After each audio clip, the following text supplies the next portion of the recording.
John Perkins has lived 4 lives. He's been an economic hitman, the CEO of a successful alternative energy company, an expert on indigenous cultures and shamanism, a teacher-writer who used his expertise to promote ecology and sustainability while continuing to honor his vow of silence about his life as an EHM, and a writer. And when telling the real-life story about this extraordinary dealing as an EHM, exposing the world of international intrigue and corruption that is turning the American Republic into a global empire, despised, he says, by increasing numbers of people around the planet. Our guest tonight on Coast to Coast AM, John Perkins, whose book has very quickly become a New York Times bestseller. John, how are you? I'm great, thank you. It's great to be here, George. My pleasure. I do want to ask you this. On the back cover of your book, you have a quote from Johnny Mack, Harvard professor. Is that the same Dr. Mack that we know so well, who passed away when he was hit by a car in England? It certainly is. Oh, yes. my God. He was a good friend of mine and a supporter of the work I was doing, yes. He's really missed, isn't he? Yeah, it's a very sad story. Not only in, I'm sure, the circles that you were in, but the type of circles that he was in also when he was doing the alien abductions and issues like that. He was a great man. But I'll have to tell you, I was going to attend his birthday party at his house, and it was just a few days after he died. We had a party anyway at his house in Cambridge, Massachusetts, a celebration. And there was a Native American whom many of your listeners may know, a man named Sequoia. Yes. There, who was a good friend of John Mack's. And he was called upon to sort of open the evening. There were quite a few people in the house. And Sequoia said that he had journeyed to John, and John was in a very good state. It was his time to go. He went before he actually was hit by the car, so he didn't suffer. It was a very touching, a very moving moment, I have to tell you, and that that it was there's nothing that we should be sad for. We should celebrate his life. Oh, yeah. That's the important message here, is to celebrate his life. Yeah, I knew when I was reading your book and then looked at the back, I said it's got to be one and the same. It's got to be. So be it. Economic Hitman, a compelling story. I guess one can now call you a whistleblower, can't they? Well, I guess you could. I'd rather think of myself as kind of a reformer. But I certainly blown a whistle in a way, I suppose, too. You, I guess, decided to go public with this story, Confessions of an Economic Hitman. How come? 9/11 is the short answer. It's a story that I'd started writing this book 5 times previously, and each time I've been convinced not to write it. Then on 9/11, I happened to be in the Amazon on 9/11 with indigenous people there who a nonprofit I founded worked closely with. But shortly after that, I came back and I went up to New York to Ground Zero. And as I stood there looking down into that terrible, tragic, smoldering pit, I realized that I had to take some responsibility for what had happened there. That some of Ground Zero is about the tremendous anger around the world at this empire that we've created and the way we exploit people. And I was certainly part of creating that empire and setting this up. And I also realized that I owed it to the American people to come clean on this, that I owed it to my daughter, who's now 22 years old, that the American people really need to know what's going on in the world, because most Americans believe that foreign aid is primarily altruistic, and in fact, a great deal of our foreign aid just goes to making some of our wealthiest people even wealthier, and a few collaborators in the third world, the developing countries, wealthier also. There are going to be some people who are not going to like what you have to say tonight. They're not going to like some of the things that you have written about in your book. How would you address them when the time comes and we open up the old phone lines? Well, I personally don't think there's anything. It's not about liking or disliking. I tell the story in the book of my life as an economic hitman and what I did and what this country is doing to a certain degree. And I tell it because I'm a very loyal American, because I know we can do better. I come from over 300 years of Yankee Calvinists up in New Hampshire and Vermont. My relatives have fought in every major war this country's fought, including the Revolution. I wrote this book because I want us to get better. I want our children to live in a safer world, and our grandchildren, and a better world. And I think that we've strayed very far from the true American ideals of government of the people, for the people, by the people, life, liberty, and the pursuit of happiness for everyone. I think we've really strayed from that since World War II. It started innocently enough, but it's become a little less innocent. I want to change that, and the book really just tells the story of what I've lived. So, whether people will like it or not isn't really an issue to me. Right.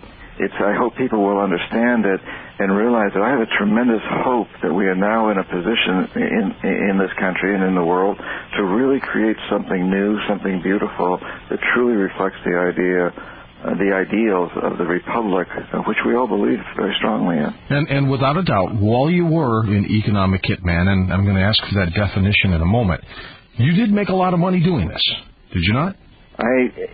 Yes, as an economic hitman, my primary goal, I talk in the book about how I was recruited by the National Security Agency, and they put me through a number of tests, including lie detector tests, and discovered my weaknesses.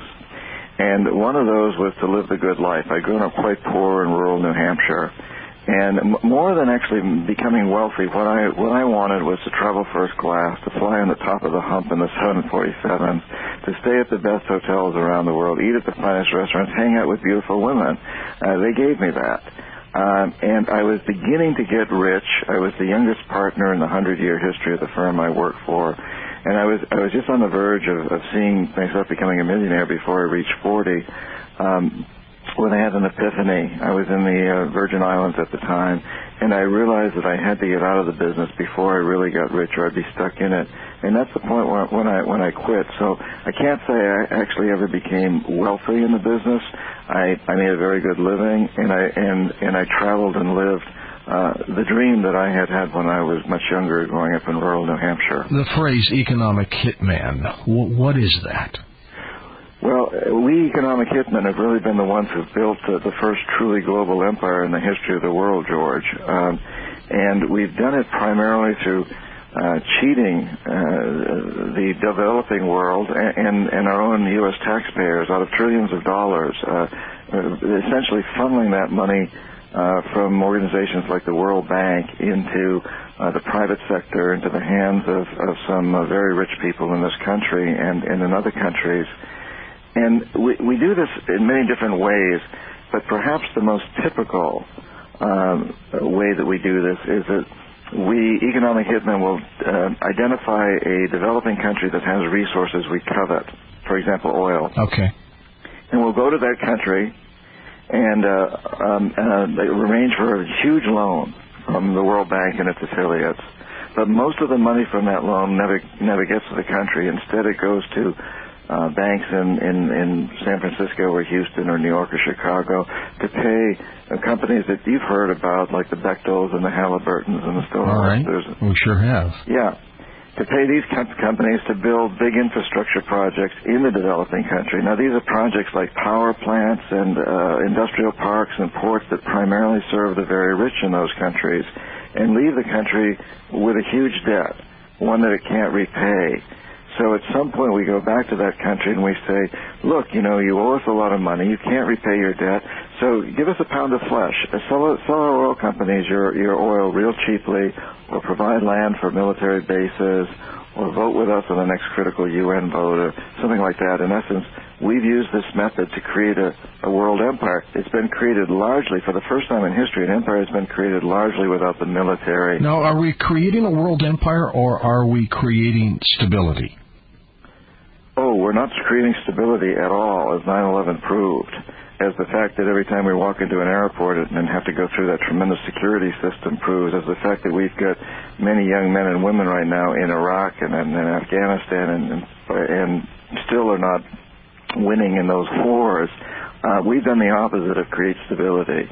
It's a more dangerous world now than it was 30 years ago, and that's really why I wrote the book. I want stability. I want my daughter to grow up in a safe world, in a world that is truly compassionate, that truly reflects the American ideals. And when we create that world, when we try to foster for people around the world our ideal of government for the people, of the people, and by the people, then we'll have a stable world. But only then. All these stopgap measures of security forces and military is not going to create a stable world for us. John, how long has this formula of economics been going on where they would go to these underdeveloped countries, plop these billions of dollars of loans on them, and then force them, to basically, give us some of your resources, your assets, and we'll look the other way? Well, George, the process that we use that I've described is really about as old as history, but we've perfected it, and we've really perfected it since World War II. And I think I mentioned earlier that I believe it started innocently. The roots to this really go back to World War I. And if you look at World War I and the Depression and World War II, you see that my father and mother, for example, grew up in a very terrifying world, very unstable world, and as did my grandparents. It came through World War I, the Depression, and World War II. At the end of World War II, the decision was made to try to change this, to try to take more control. And organizations like the World Bank and the IMF and the other so-called Bretton Woods organizations were created at the end of World War II to help reconstruct the devastated parts of the world that were devastated by World War II, Europe and Asia particularly. Sure. Now, these organizations did a pretty good job at that, but they immediately became politicized because at that point we saw a new enemy on the horizon, a terrifying one, Russia, the Soviet Union. And, of course, they had nuclear weapons, as did we. So this was very terrifying. So as part of the process of reconstructing the world, these organizations like the World Bank also took upon their shoulders the task of proving to the world that our system, capitalism, was better than the Soviet system of communism. And so they immediately became politicized. And as time went on, that became more and more so. Part of becoming politicized meant promoting capitalism, which meant promoting U.S. corporations. So these organizations very quickly fell into that rut of really championing U.S. and other corporations. By the time détente came around, we'd already reached a point where we weren't nearly so concerned with showing up to the Soviet Union as we were in just promoting our corporations. The system really became corrupted over the 50 plus years since World War II. Okay, are other countries doing this too? Yes, we're certainly not alone, but I would say we're really like the quarterback and the coach combined of this team. As a measuring stick, out of the 100 largest economies in the world, 51 of these are corporations, not countries, corporations, and 47 of those are U.S. corporations. So you can see we're really, we're the leader, we're the CEO, or the quarterback, the coach. Now, is this being done with the mandate of government, or are we talking about these globalists that exist throughout the world who have this power hang-up, who have this greed and money hang-up? Are they the ones who are controlling these purse strings through these banks? And this design, this plan, and we'll get into it with you tonight, is designed to make them more powerful, more richer? Yeah, that's really it, George. You really hit the nail on the head here. I mentioned it. It's several unique things about this empire. It's first truly global. One was created primarily without the military, and the third unique characteristic is that there is no emperor, there's no king. Instead, we have what I call a corporatocracy, which is really it's three pillars: the heads of the big corporations, big banks, and government. And these people are constantly jumping back and forth between these. So at the very top, you can't even hardly make a distinction. The people like under the Democratic regime, we had Robert McNamara, who was president of Ford Motor Company and then Secretary of Defense under Kennedy and Johnson. Who freely admitted that our involvement with Vietnam after the fact was a disaster. Right. And he became Secretary of Defense and then president of the World Bank. And today, of course, we've got people like Dick Cheney and Condoleezza Rice who jump back and forth between these various sectors. So at the top of this heap, the corporatocracy is made up of men and a few women who are in flux between, officially working for corporations and government and banks, and in fact, what they're doing in all of this is promoting the corporatocracy.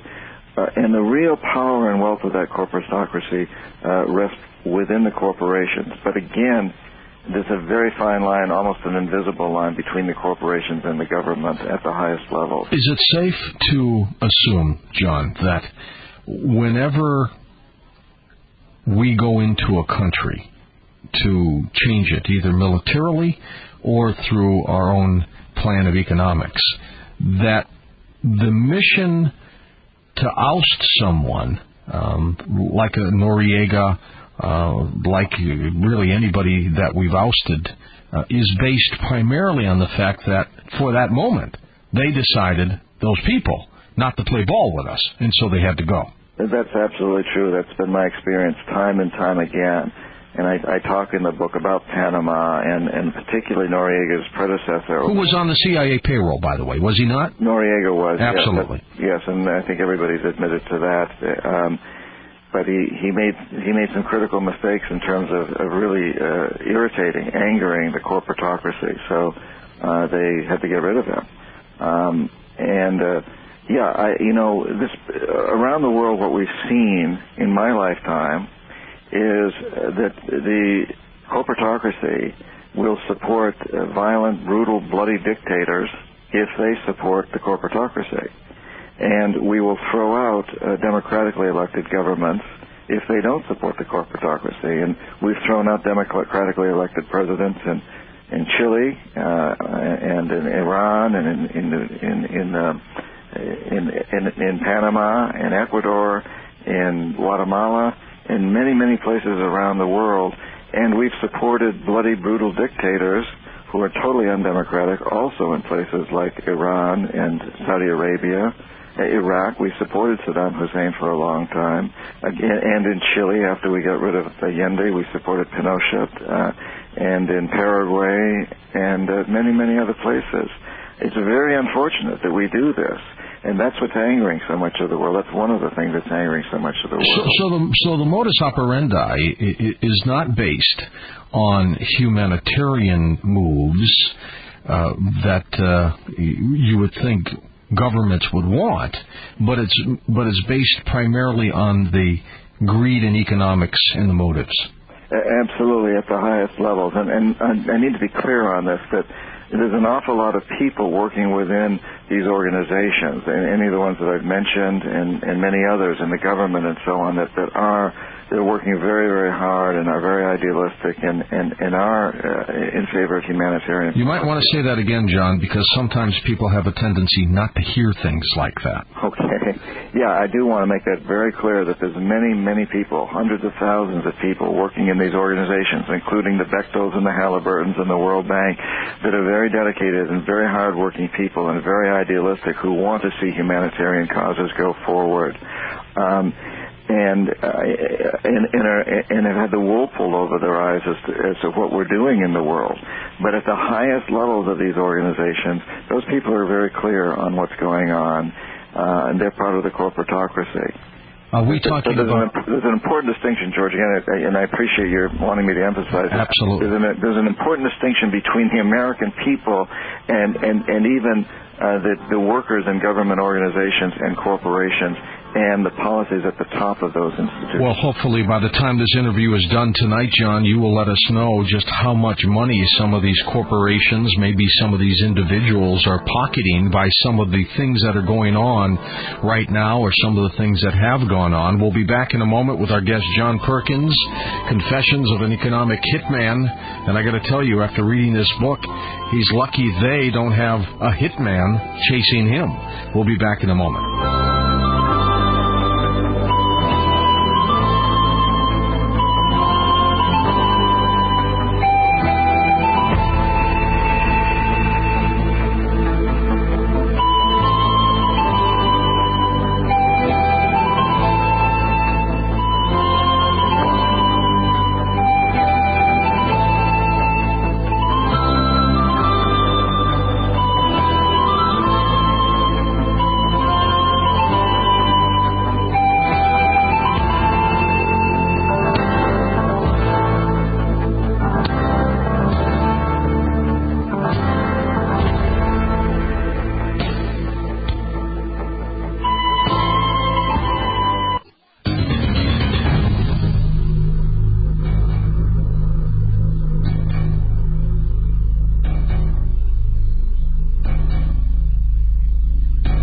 And welcome back to Coast. I'm George Noory with our guest, John Perkins, Confessions of an Economic Hitman.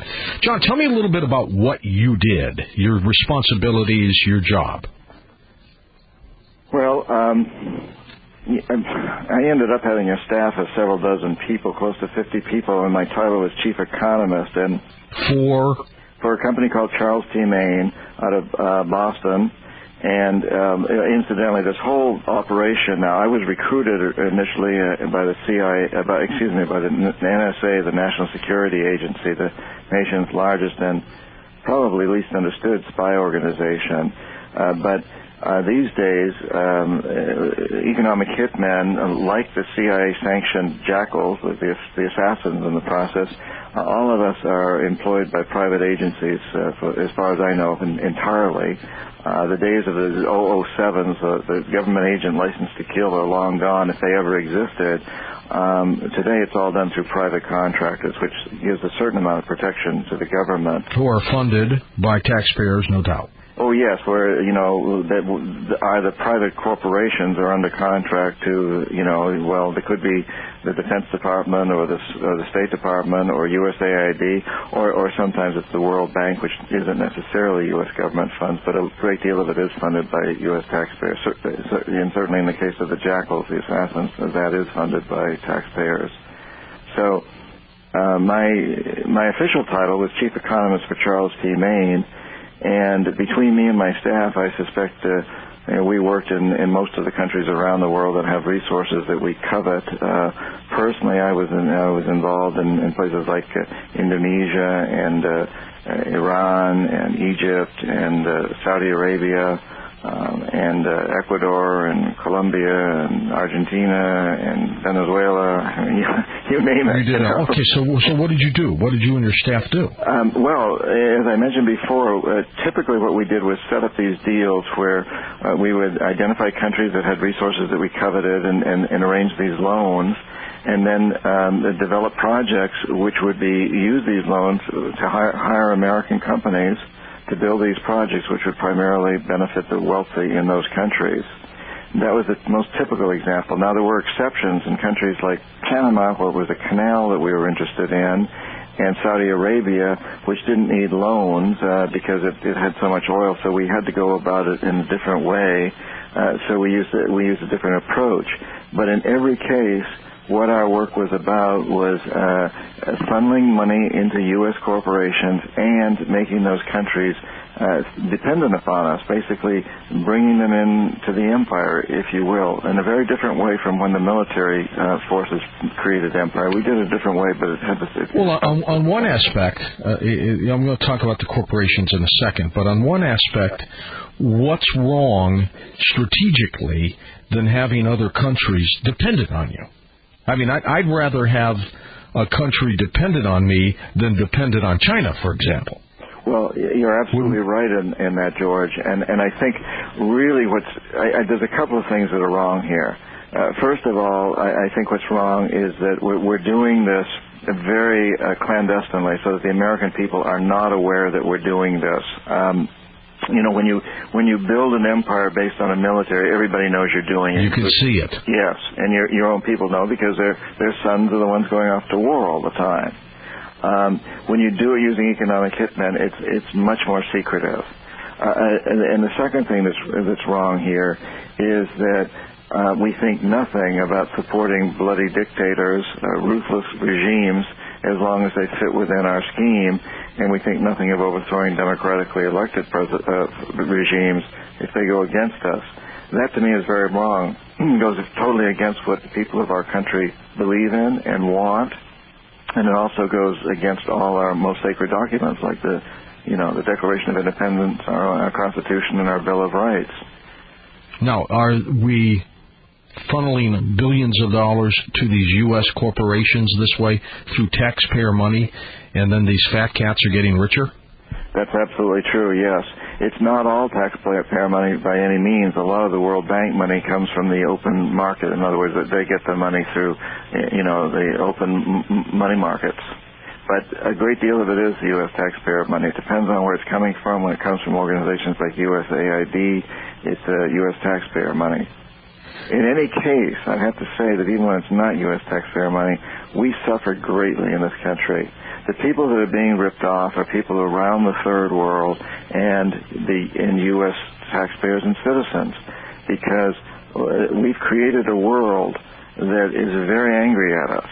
And most Americans don't realize this. No, they don't. And let me tell you, honestly, by half of I get a system here where they can send me instant messages, and half of them are so ticked at you, they want me to get a noose and string you up. Mm-hmm. The other half thinks the world of you. But there's no middle ground here. I've not seen one message that says, hey, this is an okay show. They either hate you or they love you. And unfortunately, I think that's what's happening to this country. It's right down the middle that way. It's divided that way. Yeah, and I don't think anybody should either hate me or love me in this regard. For these things, I'm simply telling the story of what I did in my life. And people can hate what I did and work to change it, or I suppose they could love what I did and say, well, it's a good thing that he did it, and he's telling his story, and so be it. Well, let me read you just a couple, just because it's good for the perspective of our interview tonight. You're going to be with me for a long time. It says, John Perkins is a patriot.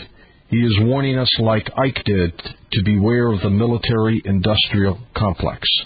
So that's one. That's a good one for you.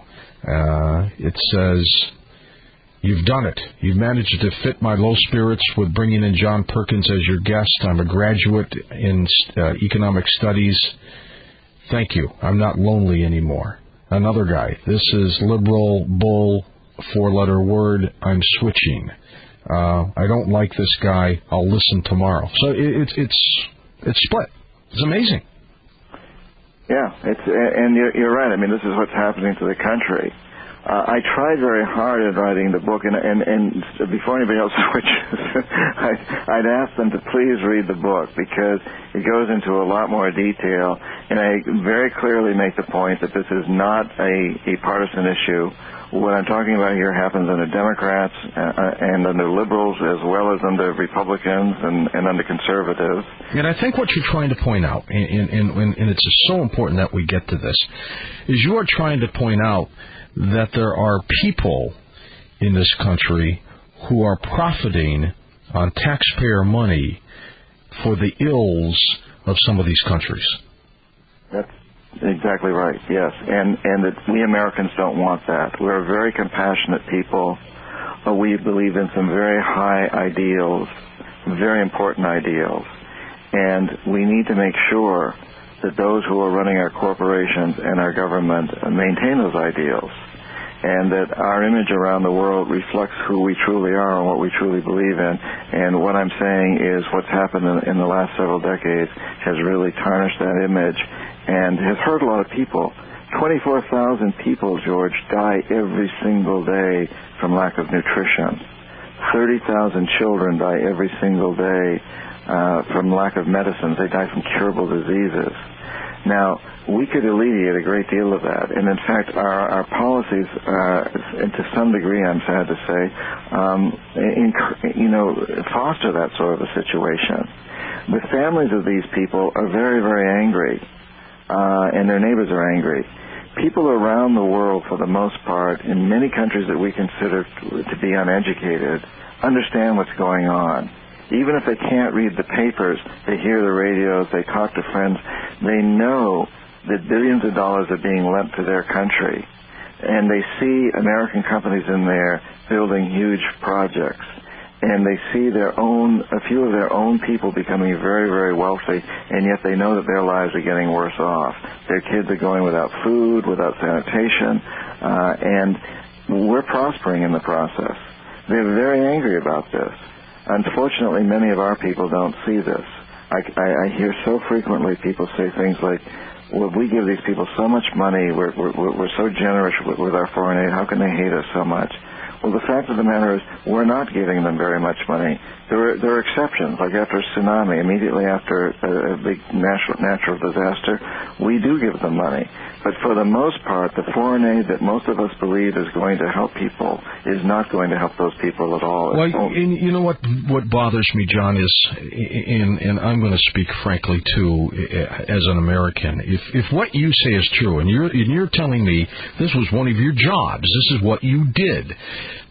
You know, we've got truck drivers who listen to the show who are busting their tails to make $1 to support their families. We've got police officers. We've got nurses. We've got teachers. We've got people who work in fast food stores trying to make $5 an hour or less. And what you're telling me tonight is that there is this group, let's call it the Illuminati for lack of a better word, that controls purse strings, corporations, banks, and they don't care about people. They don't care about people in this country. They don't care about people on this planet. All they want to do is control, make money, and have power. And if that's true, if what you tell me is true, to me it's disgusting. Absolutely disgusting that there are people out there that would manipulate this planet to take advantage of people who are, just trying to make a living. Yeah. Not only in this country, but around the world. Yeah. Well, I think we all know that certainly goes on at some levels. Now, if you met a lot of these people, and I have met a lot of them, I've worked with them, they would seem to be very upholding citizens, and they love their children. They can be compassionate people. But they've grown up in a system, and they've been to schools. In fact, the things I'm talking about here are not illegal. Should be, but they're not. They're sanctioned by the World Trade Organization, NAFTA, all these things. We write the laws. These people can justify that they're not doing anything illegal. Are they immoral? I would say they're certainly immoral, and they're very dangerous. The same way that anytime empire building happens, it's dangerous. But they're not illegal, and when I was doing this work, I would lecture at places like Harvard and universities and learning centers around the world on many continents. I was held up as a model. Robert McNamara, president of the World Bank, patted me on the back. What I was doing was not illegal. It should be. If I were a banker and I went to you and I enticed you into accepting a loan that I knew you couldn't repay because I wanted to get a favor from you later on, that would be illegal. I'd be committing a crime. But if it's done on an international level, it isn't. It should be. But so you see, these people can really justify this. I could justify what I was doing. In my heart, I knew it was wrong. But I could go to the textbooks and say that what I was doing was right. So you're saying, John, basically that they give this money to these banks, and then the banks in turn feed these corporations that send people out to do the work, under the guise of these countries that owe the debt because they're getting the infrastructure done, fully aware that they're not going to be able to pay this back. Yes. And these debts are taken on by presidents or heads of states of these countries without the support of their people. And I mean, sometimes they're democratically elected, and they may be kicked out of office for doing what's called corrupt. But by the time they've done it, it's too late. And and often it's done by dictators who we put into position. So the people of these countries are not taking on this debt, and it's not helping them. It's a few corrupt individuals and families within these countries that's taking on the debt at our urging. I'm not a supporter. I am not a supporter of Manuel Noriega. He was on the CIA payroll. He was making a lot of money. He was running drugs. God knows how much of this junk got into the United States. However, what I will say is I find it very unusual that he is now tucked away in a prison in this country, and no reporter, including me, can get to this guy to interview him. Yeah. And find out what he wants to say. All I know is he didn't play ball, and now he's gone. And I wonder what he knows. Well, I can share with you what happened there from my perspective. And first of all, I totally agree with you. He was a pretty despicable man. And first of all, you got to go back a little bit to General Omar, right? Omar Torrijos. And I'll do that. But before I do, George, I've just been struck by something. When you read those emails that you're getting in, what a wonderful program this is, that you've got such diversity of opinions and thoughts, and how that opens the door to really bringing these two sides together. I think what you're doing is wonderful. It's programs like this that are really going to unite this nation. And again, I think it's unfortunate if somebody leaves the program because they don't like what they first initially hear me saying, because I think those are exactly the people that I would hope would at least listen, as I hope I will listen to people who I disagree with and maybe change my opinion a little bit, or maybe call in later and attack me, or ask me some very specific questions about things that are bothering them. But I think this is remarkable. I know your show is listened to by many, many, many people across the land. Well, you've got 5 to 10 million people at any given time. Yeah, and they obviously represent, a very wide spectrum of opinions, and that's where the healing can really happen in this country. And so my hat's off to you for being able to pull all these people together. I think that's wonderful. Now, shall we? You want to be that as it said just a few moments before the top of the hour. The situation, and let's use Panama as an example, because you could basically take this any place around this planet, and the scheme would work. But so we had General Omar Torrijos running Panama, and then he decides, right, that he wants to take control of the Panama Canal, which, quite frankly, it's very disappointing to me that we gave that asset up. That was a big mistake, and now the Chinese are controlling it, quite frankly. But be that as it may, he angered a lot of power brokers, did he not?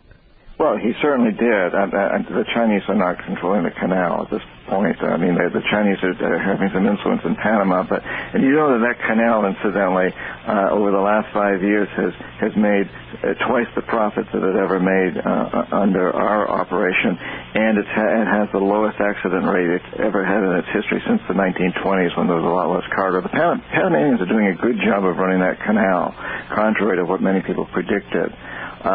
Which is not to say that I'm not defending that them owning it or not, but it's been interesting in those 5 years that they've owned it to see what's happened. The canal's done very, very well for everybody. I know. I just would have felt a little bit more secure knowing we were there instead of the Chinese. We've got big forces in San Diego and in Ecuador within minutes reach of the canal. But believe me, we can defend that canal. We have control. You don't think we would permit anyone to close it, do you? No. Okay. Absolutely. Anyway, Torrijos is there doing what he does. He gets killed in a plane crash, right? Well, that's right. And I knew Torrijos. I liked him very much. He was a very charismatic leader. The history of Panama is that it had been run for 50 years since we'd basically liberated it, as we called it, from Colombia so we could build a canal. It had been run by oligarchies that were installed by us primarily. There was a coup. Torrijos emerged as the head of state. Very charismatic man. He called me into his little house outside Panama City where he was living at one point. I described this in the book. And he said, I know what you're trying to do here. I know the game you're playing, and I know if I play along, I'll get very, very wealthy. But I'm not interested in that. I really want my poor people to do well. And so I'm not going to play your game. And you can either stay in this country and do something really good for my poor people, or you can get the hell out. And I went back to Boston to my bosses, and we talked about this and decided we might as well stay. Maybe we could win them over, and in any case, we could do some good projects there. And here that was part of our business. So, as a matter of fact, we did do some great projects there that helped a lot of peasant farmers and poor fishermen. It showed what good things foreign aid can do. But I was always very concerned because Torrijos was, defying what he was supposed to do. He was not being corrupt. Let's come back and talk about him, and then Manuel Noriega, how he got installed and then kicked out. And then there he is rotting away in some prison somewhere. I think he is in Illinois, in a prison there. And I've been wanting to interview him for years. I think he's still alive. I'm not sure. We'll be back in a moment with our guest, John Perkins, with his controversial book, Confessions of an Economic Hitman. I'm George Noory, and this is Coast to Coast AM. Miss part of the show? Listen online with Streamlink. Log on to coasttocoastam.com.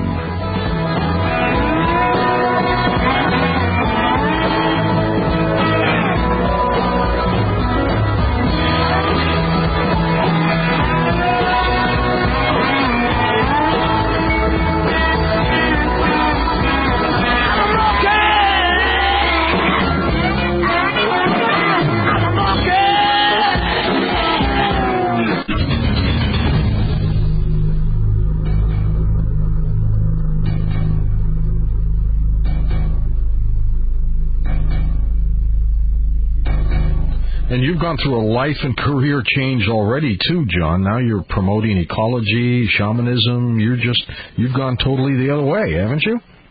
Yes, I've certainly tried. In early 1990s, when I really pretty much got out of this business, I'd been out of it, but I'd been on the peripheral, and then I decided that I really wanted to do something different.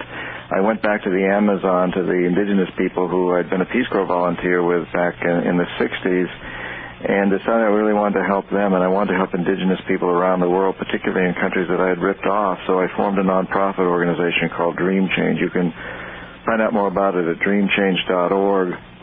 And I have been devoting a lot of my life to that kind of work and writing books about indigenous people ever since then. Are you afraid of some of the things that you have written about, some of the things you say might be endangering your health, if you know what I mean? I know what you mean.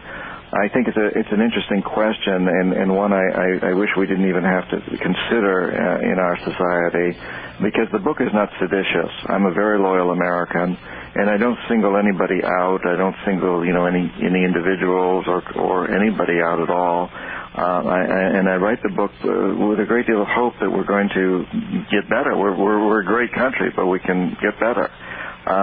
But yes, given the things that I've seen in this world, I might have to worry about this.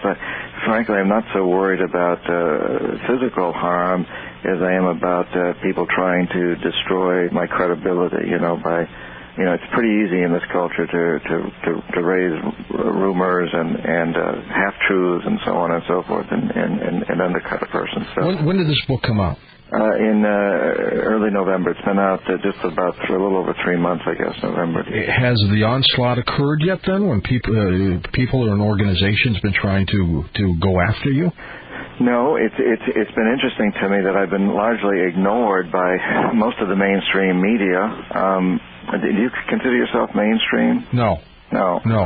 We are the biggest, but definitely not mainstream. As a matter of fact, they normally follow us months, maybe even a year or so. When Art was breaking stories, when I've been breaking stories, they then pick it up later. They hear it on the show, or they realize, well, maybe this is a significant program. We're doing one right now, John, very strange deaths of microbiologists around this planet that is just starting to get picked up by the mainstream media. We've been talking about it for well over a year now. It will be a major story because they're dying, they're getting killed, and nobody understands why. And you don't have people in that sector, that amount of people dying, before people would start to say, this is really weird.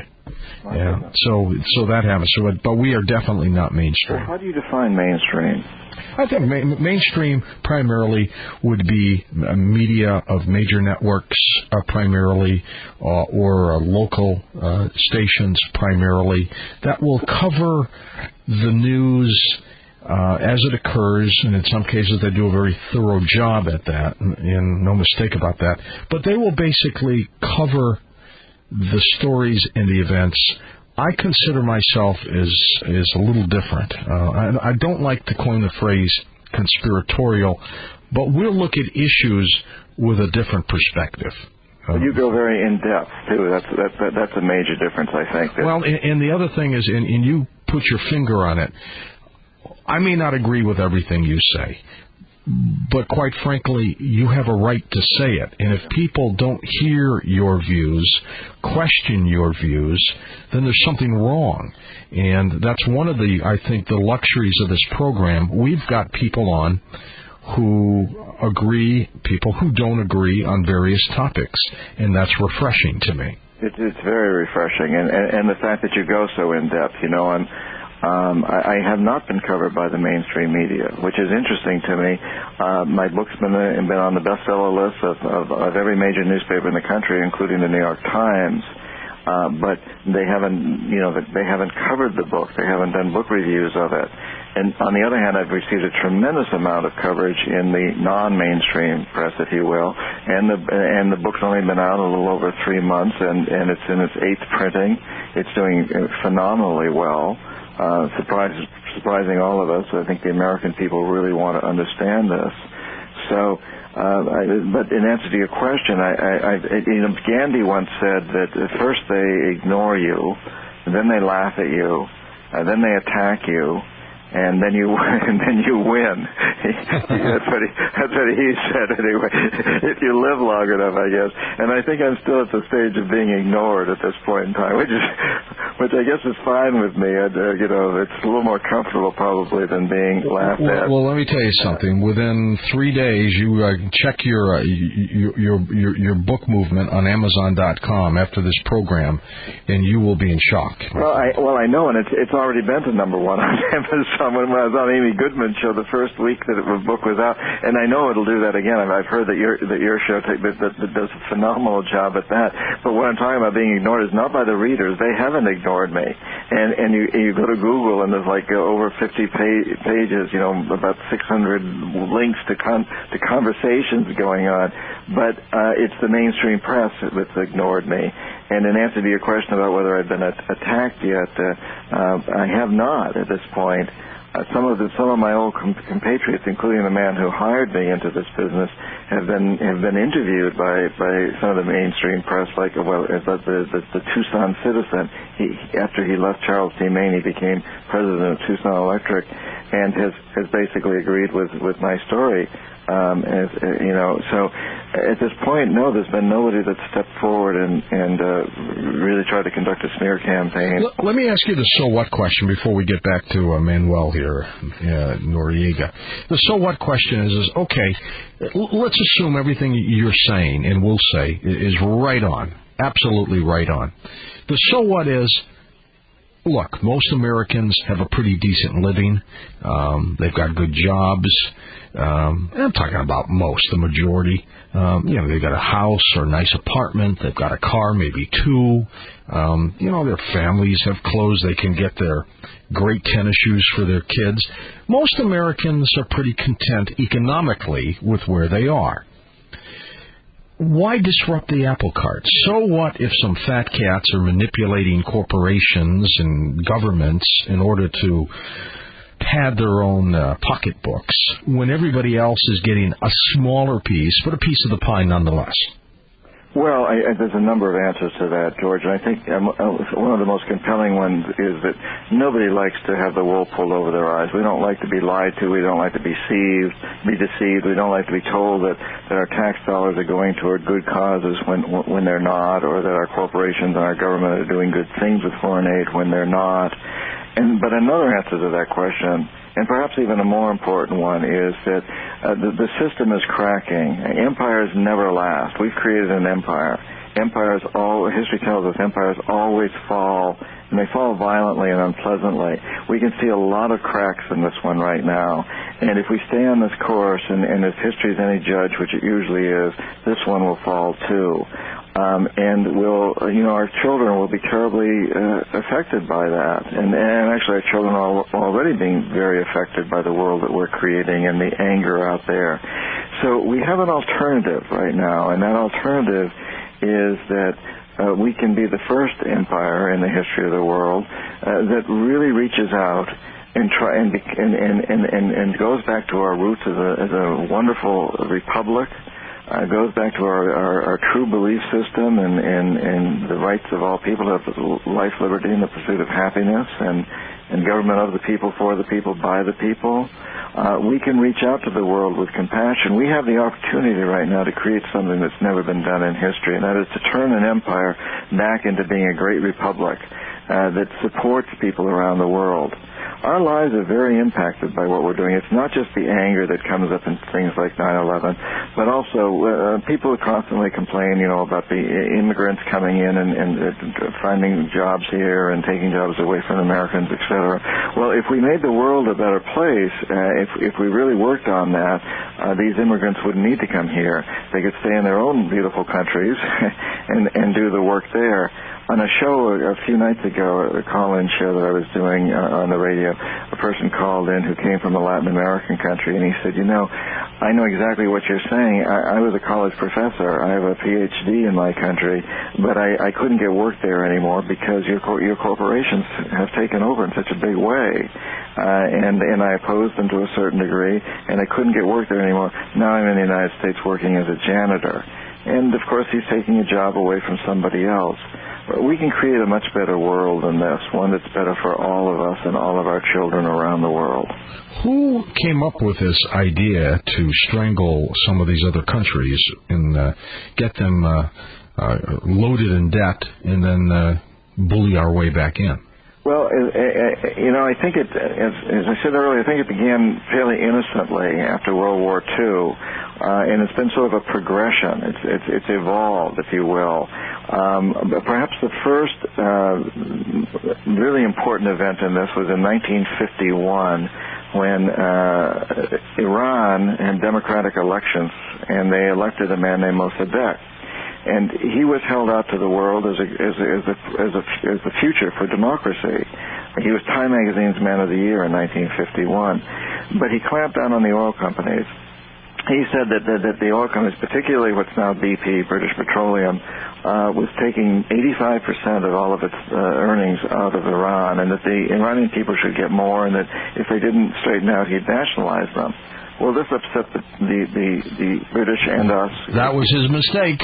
Yeah, exactly. But his country was on the border with the Soviet Union, which had nuclear weapons, and we didn't dare go send in the troops. So instead, we sent in one man, a CIA agent named Kermit Roosevelt, Teddy's grandson.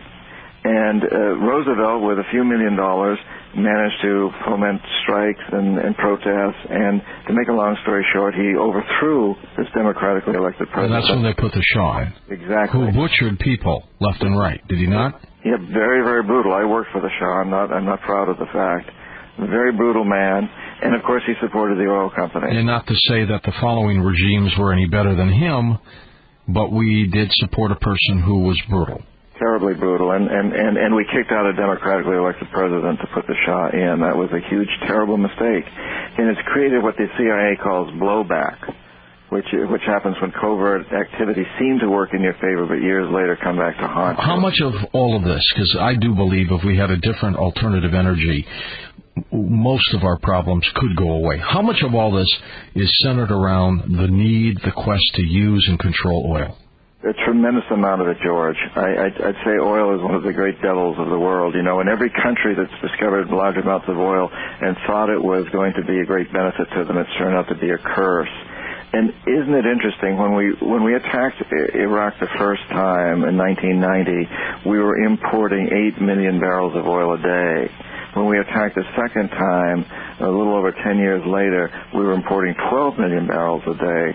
So our import of oil has increased 50% in that amount of time. And why is this happening? You know, yes, oil is a huge problem, and it's one of the driving forces behind this. It's too bad we don't concentrate on alternative energy. Yes, and reducing energy. Coming up with technologies that more efficient cars, more efficient appliances, and so on. That reduce. As long as, and this is what I believe, as long as major oil companies are pumping out oil, and I don't think they're too concerned about the so-called peak oil problem. As long as they continue to do this, they don't want us to go to any other form. No, I think you're right. Why would they? No. Absolutely not. Back to Manuel for a moment. Torrijos dies in a very strange plane crash. Some believe it was arranged by the CIA. Is that your thoughts? Yes. He would not come around. Torrijos was very integritous, very true to his poor people. He wouldn't come around. We worked with him, but all the time knowing that here's a man who's defined the system. The system's built on the assumption that the leaders are corrupt. When a leader does not take the corruption, not only did he threaten our position in Panama, but he also was setting a bad precedent, in our opinion, that other leaders might follow. So all during this period, I'm thinking the jackals are going to come in. And at the same time, something very similar was happening in Ecuador with Jaime Roldos, a democratically elected president of Ecuador, who stood up to the oil companies. Both men died in fiery plane crashes in 1981. For Roldos, it was a helicopter. For Torrijos, it was his private plane. In both cases, the CIA was very strongly implicated. It had all the markings of a jackal assassination. And I have very little doubt that that's what happened. And how did Noriega pop up on the scene then? Yeah, that's when Noriega stepped in. He'd been sort of a protege of Torrijos's, but did not have anywhere near the integrity or the charisma. As you pointed out earlier, he'd been a CIA operative. He'd made millions of dollars working for the CIA, exposing the drug cartels of Colombia and elsewhere. The man had apparently some very nasty personal characteristics. I didn't know him personally as I did Torrijos. But like you, I don't have any great admiration for the man. And one of the big mistakes he made was that he was negotiating with the Japanese to build a new sea level canal. As you probably know, the current canal cannot take the largest ships in the world because of the locks. And the Japanese proposed to build a sea level canal that could take all the ships, and they'd done this under Torrijos. He tried to negotiate with them. We tried to talk him out of it. Bechtel Corporation was particularly incensed about this. They did not want the Japanese in their backyard building the largest construction project of the century. At the time, George Shultz was president of Bechtel. Caspar Weinberger was its chief counsel. When Noriega became president, by that time, Shultz had become Secretary of State, and Weinberger was Secretary of Defense. Tried very hard to get Noriega to stop negotiating with the Japanese. He insisted on the sovereign right of Panama to negotiate with the Japanese. I think that's the main reason why he was taken out. And as you said, I don't have any love for Noriega at all, quite the opposite. But what I find particularly tragic, not only that we would take him out and bring him here to prison, but in the process kill several thousand Panamanians. We invaded that country in 1989, and it was an unprovoked invasion done unilaterally by us. Panama didn't even have any military forces. It had a National Guard, but it had no military whatsoever. It was no threat to us in any way, shape, or manner. No, the whole effort was to get Noriega.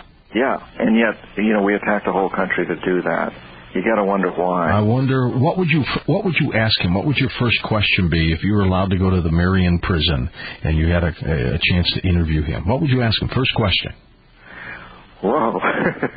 I'd ask for his opinion as to why we did it. Yeah, you think he'd tell you? I have no idea. I don't know the guy. Torrijos would have told you what his opinion was, that's for sure, but I don't know about Noriega. What do you think? I don't even think he has an attorney that comes out and tells people what's going on. He can't talk to anyone, can he? Have you tried to talk with him? Yeah, about 2 years ago, I tried to get an interview down there, and nobody ever called back. Ever. I was thinking of just going down there. It's not that far from St. Louis. It's several hours away. I was just going to, at that time, that's where I was. It would be interesting to see what happened. There was a reporter who interviewed him when he was in the prison in Miami still. And a book came out, the Memoirs of Manuel Noriega, written in collaboration with a pretty well-known reporter. And I think the name of the book is Shoot the Moon. I can get you. The reference is in my book. If you're looking for it, but I think the name of the book was Shoot the Moon, the Memoirs of Manuel Noriega. Well, I've got a friend of mine who's an author. I don't think he wrote a book, but he was working for CNN at the time and covered the invasion. He has Noriega's watch. Oh. I think he picked it up off his desk or something. My goodness. That's pretty fascinating. John, stay with us. There's much more to go with you as we talk about the Illuminati, this group that's trying to control everything. And then at the top of the hour, I'll open up the phone lines, and like John said, if you want to go after him, go after him. We'll just find out what happens at that time. The official website of Coast to Coast AM is www.coasttocoastam.com. Log on now.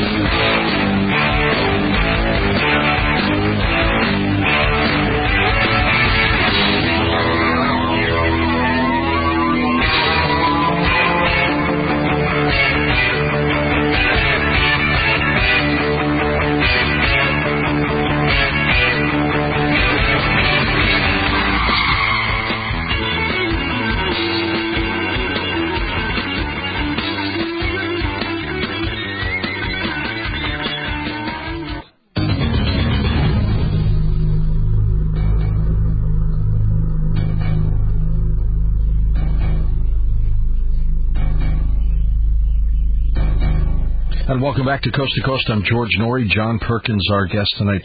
John, were you ever approached to take a bribe or anything like that? Oh, yes. Yes, and I talk about that in the book. In the early 90s, well, several times I started writing this book and called it Conscience of an Economic Hitman. In the early 90s, I was paid about $500,000 not to write the book. Legally. Wait a minute. You were paid $500,000 not to write a book? Yes, I was. And legally speaking, it wasn't a bribe. I was told that I would get this very substantial consultant fee for a major corporation, but it was under the condition that I not write the book. And I was also told I wouldn't have to do much work for that organization, which I didn't. And you took the money. I took the money, and I put most of it, incidentally, into this nonprofit organization, Dream Change, and into my own work of helping indigenous people in the world, in many of the countries that I'd ripped off. So it assuaged my guilt quite a bit that I was able to do good things with that and create a good organization. I did not, become personally rich in the process. I have no desire to do that. Who approached you with the cash? Stone & Webster Engineering Corporation out of Boston, big engineering company that was involved in this, where a number of people had moved from my old company to that corporation, and the word had gotten out that I was writing the book. So it was the president of that company, that I shouldn't say the company approached me, it was the president of the company who approached me. And, again, what they did was nothing illegal. This is done all the time. If you want to pay somebody who you can bring them on as a consultant and pay them, and they don't have to do anything. That's how they skate around it. Yeah, well, there's many, many ways to bribe people around the world, and I could write a whole book on that, actually. Very fascinating ones. They're all completely legal, because most of these companies, like Stone & Webster and Bechtel and Halliburton, bend over backwards not to break the law. Well, but in some cases what they've done is they create offshore corporations that then do business in countries that this government says it would be illegal too, but because they have legally created a non-U.S. corporation, they still do it. That's correct, and once again, there's nothing illegal about that in most of those cases. No, I think it's unethical. Well, there's a lot that's unethical, George, you're right, but not illegal. And that's a big distinction that corporate executives are very good at saying ethics, but it has nothing to do with this. We follow the letter of the law, and that's what we have to do, and that's what we're expected to do. I've been told that we have had U.S. corporations that have provided Iran with the equipment that they needed to construct its nuclear power facility. Is that true? Well, I can't speak from personal experience, but I've read that also. I probably don't know as much about it as you do. When I was working in Iran, we certainly and working for the Shah, we did a great many things along that line that were I would not consider ethical, but were never illegally done, and that I was aware of. Somewhere along the line, all of this affected you to the point where you changed your personal life. And you really began to study shamanism and issues like that. How did that happen for you? Well, yes, and before I get into that, I just wanted to cite you that book that I mentioned earlier about Manuel Noriega. Yeah. I found the reference. It's called The Memoirs of Manuel Noriega, America's Prisoner, and it was written by him, Noriega, and Peter Eisner, published by Random House in 1997. I think you'd find that interesting, because some reported that Eisner did get in to talk with him when he was in prison in Miami. It was very restricted the way he talked with him, but it's pretty interesting. Anyway, so the question was, what got me interested in indigenous people and shamanism and brought me around that way.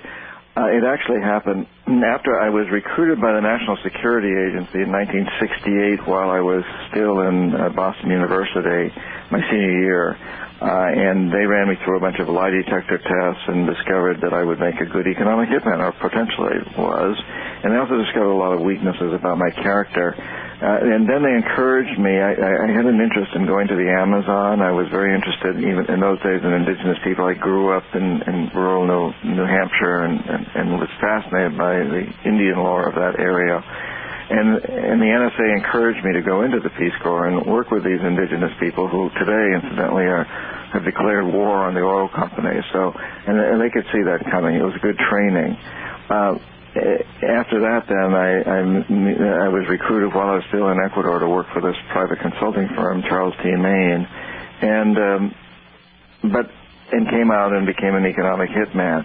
But as I lived and worked with those indigenous people, it stimulated a great interest in me, and traveling around the world after that, I would take opportunities to visit those people in many different countries and cultures.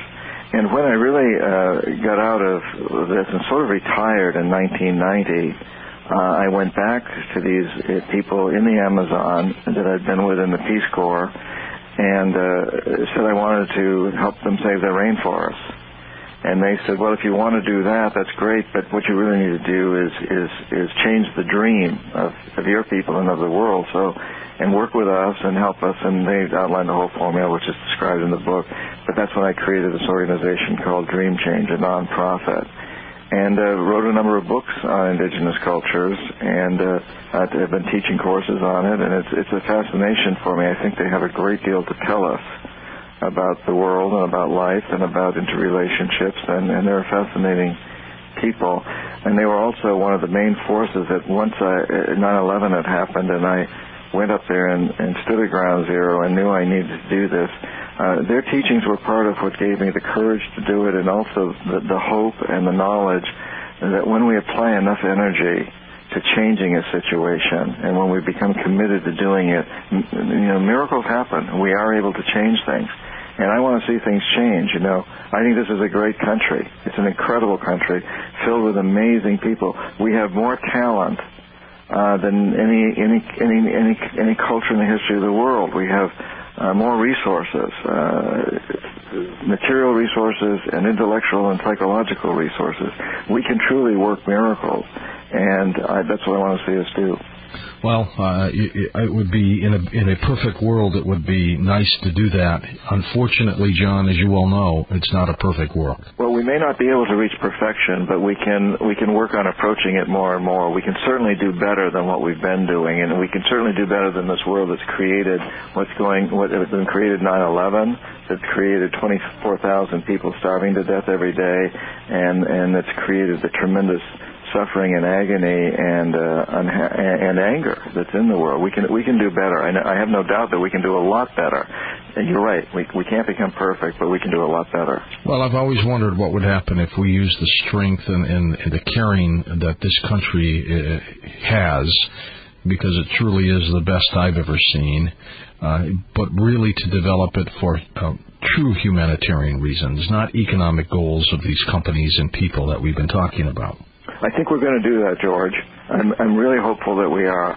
And I see signs that we are. I just last week I was lecturing at the University of Michigan and the University of Wisconsin, and I spent my lunches and dinners talking with groups of students there. Next week I go to Costa Rica, and then when I come back I'm going to be at Princeton and Wharton and Harvard and NYU and Pace and a number of other universities. And I see in our young people a tremendous desire to be more compassionate, to create a better world.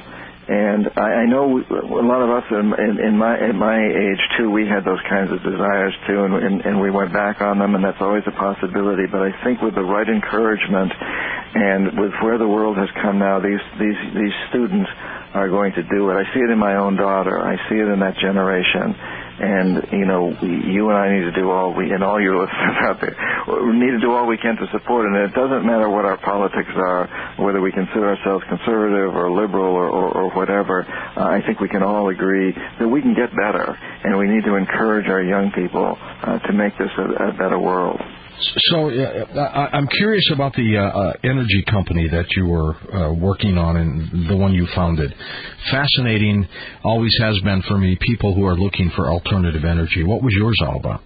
Well, when I officially quit being an economic hitman back in 1980, I'd only been in for 10 years, actually, and I knew that I was beginning to reach a point where I was going to become quite wealthy. If I stayed in, I'd become the youngest partner in the history of the firm.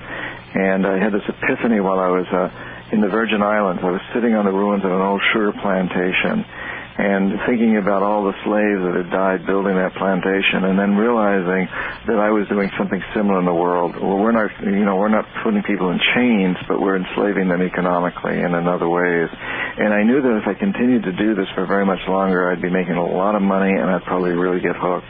And so I made the decision right then and there to leave, and I went back to Boston and quit. Found myself without a job.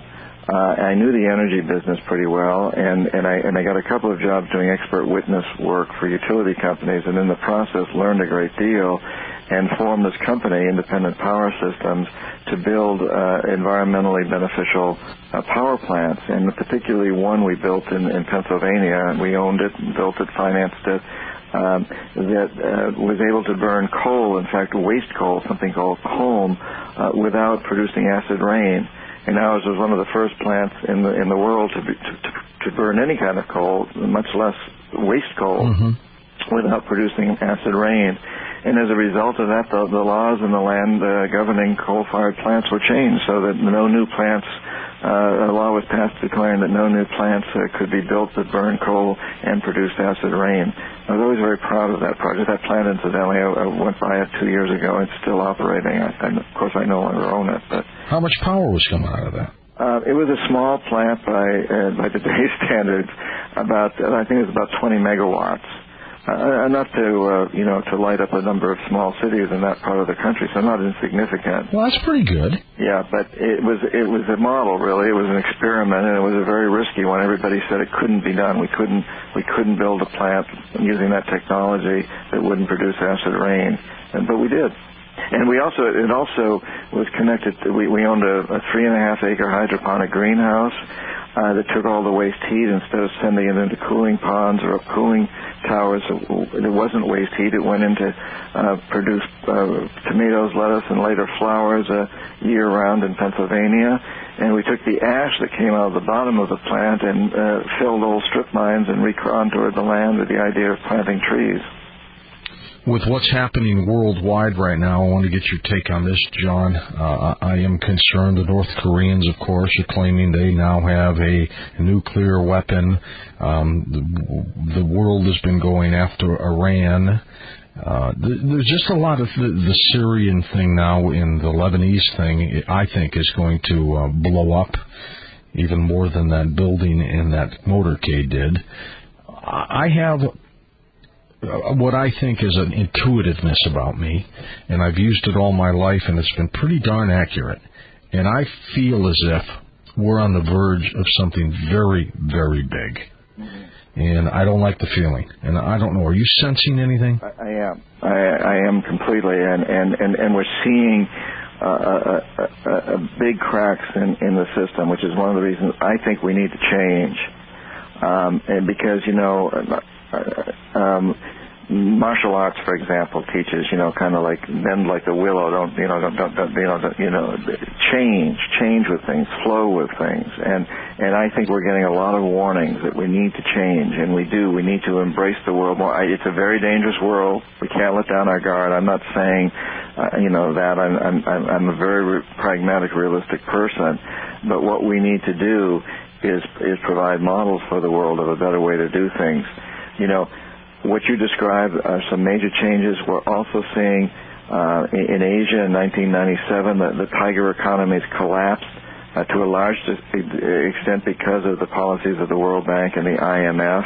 And now the Asian tigers, or the Southeast Asian countries and Asian countries, are joining forces with China and Japan, and to a certain degree Korea.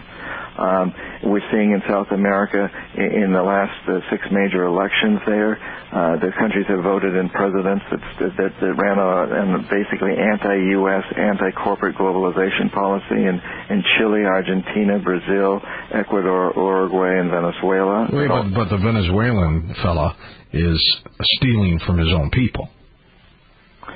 Well, that's been a policy of Venezuelan presidents for some time. The fact is, he inherited a country that has about 24 million people, of which 60% are officially classified as impoverished, and yet a decade or so ago, Venezuela had one of the largest middle classes of any country in South America. That got all dissolved. So there were a lot of very serious problems before Chavez came in. And I'm not supporting Chavez's policies at all. I strongly disagree with it. The fact is, though, he was democratically elected, and he ran on a pretty anti-U.S., anti-corporate platform, as did these other 5 presidents. But what I'm talking about is these cracks in the system, not to comment on how good these guys are or aren't, but that people around the world are kind of expressing this discontent with the way things are. We're seeing in our own NATO alliance, which was very strong during the Cold War, a huge crack. Germany is standing up to us and opposing us on many things, and of course France is. We all know that. There's a lot of cracks in the system. We're seeing a worldwide movement reflected in what just happened in Brazil at the World Social Forum, what happened in Seattle at the World Trade Organization meetings in 1999, tremendously strong demonstrations against American involvement in Iraq around the world. And we're seeing in our own country something, where our military is is costing us a fortune, tremendous amounts of money, and we're the largest single debtor nation in the world today, very vulnerable to a run on our money if our major creditor countries should decide to call in their debts in euros rather than in dollars, for example. So there's a lot of things going on that indicate that the system is filled with cracks. We're very vulnerable. We're not very secure. Well, I think they're going to gang up on us. Maybe not militarily, but economically. Yeah, I think that's very, very possible. And that's going to be their attempt to power back at us. Well, and that, what better way to destroy an empire built through economics rather than military than to destroy it through the same means, economics. Where do people get your book? Anywhere. It's anywhere. It's everywhere. It should be in all the bookstores, and it's available on all the online sellers. Your local bookstore may be out of it. A lot of them have run out of it recently, but get them to order it. They can order it, or you can go through any of the online distributors. I've got your website is johnperkins.org. Is there any more? Dreamchange.org, which is the nonprofit organization I've been talking about. John, when we come back at the top of the hour, we'll open up the phone lines to give people a chance to talk with you. Anything goes? Great. Okay. Anything goes. Anything goes. Come on. I love controversy, Well, it seems to follow you, doesn't it? Well, I really, really want to hear other people's opinions. I'm very appreciative when people teach me, and often when I don't claim to have all the answers. I make mistakes too, so I look forward to hearing that. All right, stay with us. Our guest John Perkins will open up the phone lines. It's your turn. Next hour, it's all you. I'm George Noory. Back in a moment on Coast to Coast AM.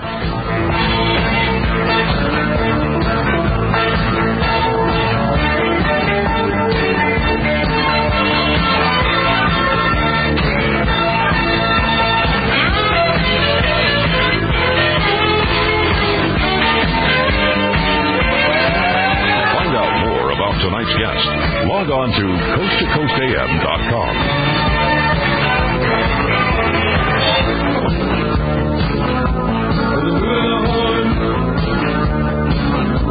The walls came down. They all been born. But the walls came down. I don't think they're all the There ain't no unity. Just corporate tremble.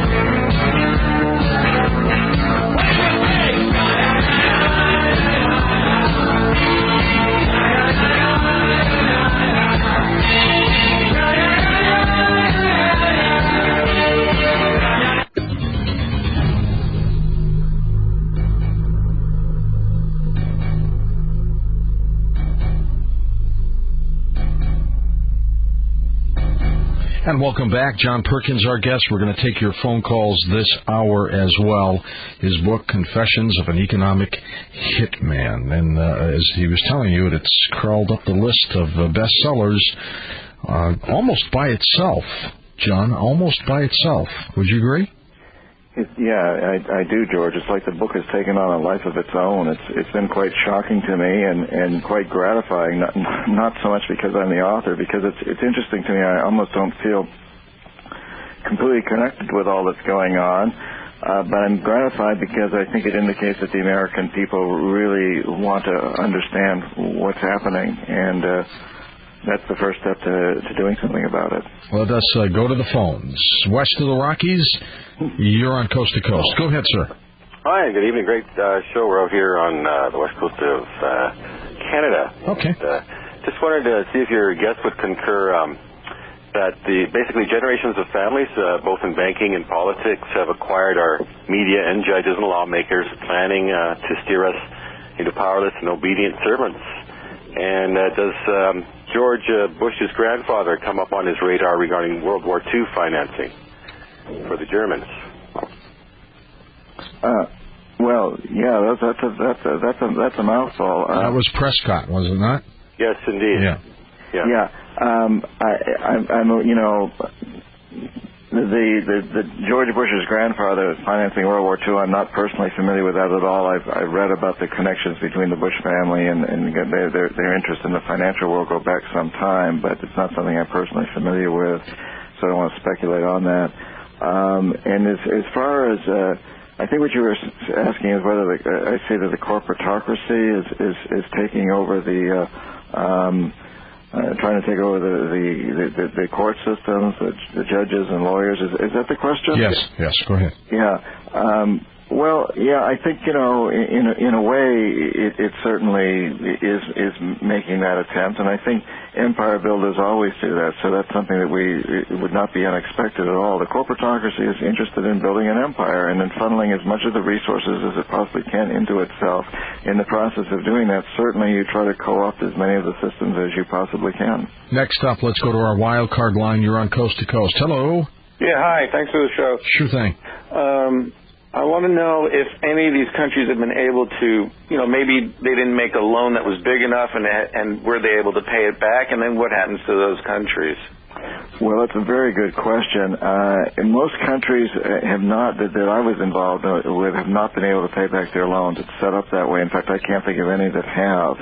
And the money keeps expanding. I recently read where the Philippines owes like something between 70 and 80% of its of the equivalent of its national budget just to paying down its debt. Ecuador owes about 50% of its national budget every year to paying down its debt. Nigeria, I recently read, borrowed $5 billion originally, has paid back $16 billion, and still owes $32 billion. So what happens is when these countries get into a lot of trouble, they refinance. And they do this through the IMF, and usually this buys them a little time. Strict policies are put into place, and in the long run, they end up owing a lot more money in the end. I got another question about the euro dollar. It seems, I'm not really that familiar, but it seems to be, maybe it's replacing the U.S. dollar and sort of like the underground economies, or maybe it has a potential of doing that. How is that affecting all these loans that are being given out? And that's a very interesting situation. And I'll go to it in just a second. Let me, just one other thing on the last question you had. Argentina now, the new president of Argentina, Kirchner, is refusing to pay off the debt. He's saying that his country does not owe them, that they were taken on by presidents that were illegitimate. And so he's saying that his country will not use more than 3% of its budget to pay off these debts. And in fact, last year it defaulted in huge amounts of debts. So it's going to be very interesting to watch what happens there. So there's a country that is saying it's not even going to try to pay off its debts. What country was that? Pardon me? What country was that? Argentina, under President Kirchner. And what was your other question? I was wondering about the euro dollar. Oh, right, the euro. The euro is a fascinating aspect here. One of the things that Saddam Hussein did that irritated us was that he threatened to go to the euro. Now, one of the reasons that we can be the biggest debtor country in the history of the world, and also that we can keep lending money to third world countries without getting the money back, is because most of the world accepts the dollar as the reserve currency, as the standard currency. and we print dollars, and we don't have to back them with anything. There's no gold backing. There's no real backing other than our say-so and general confidence. If the world should decide to go on the euro or some other currency, and the euro is the most likely one, and if some of our big creditor countries like China or Japan or Saudi Arabia should call in the debt in euros, we'd be in a lot of trouble. And one of the ways that the world would go on the euro is if OPEC decided that it would accept euros, because the biggest commodity traded in the world is oil. That's the most powerful one.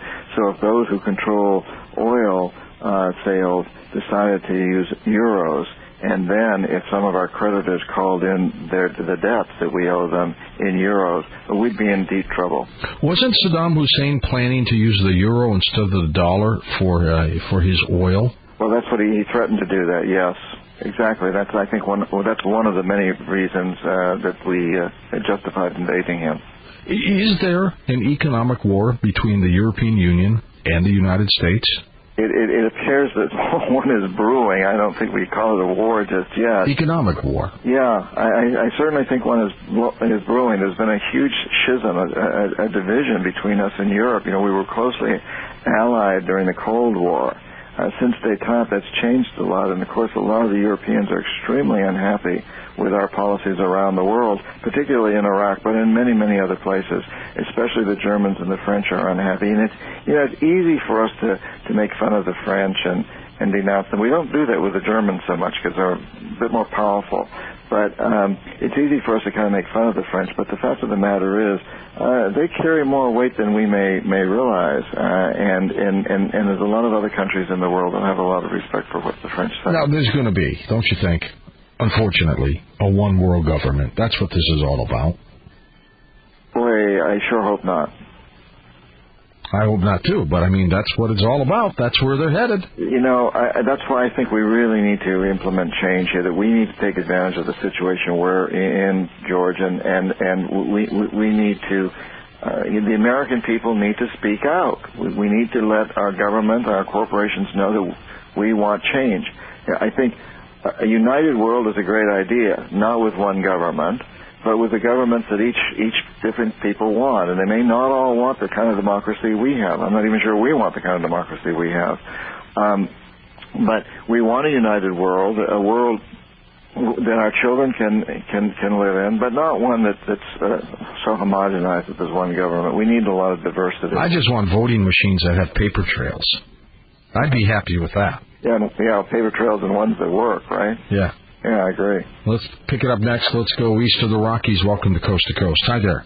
Hi. Yeah. Good morning, George and John. It's a fascinating show so far. Thank you. Well, it's hard to know where to begin, but let me start by asking Mr. Perkins, if there was one world market sector body that could be morphed into an elected market sector council representative of the 192 countries of large, medium, and small businesses, management and labor specific to the market sector, those for and against aspects of the market sector, what group would you suggest we should get behind to morph that into an elected body that's specific to the market sector, since much of the concerns is about that in terms of these issues here, that in fact in vetting those concerns we have internationally could get on with changes at the market sector level. This is distinct from social sector groups and distinct from governance groups. What body would we target, whether it's the World Trade Organization or the International Monetary Fund, that could be turned into an elected body by way of these countries?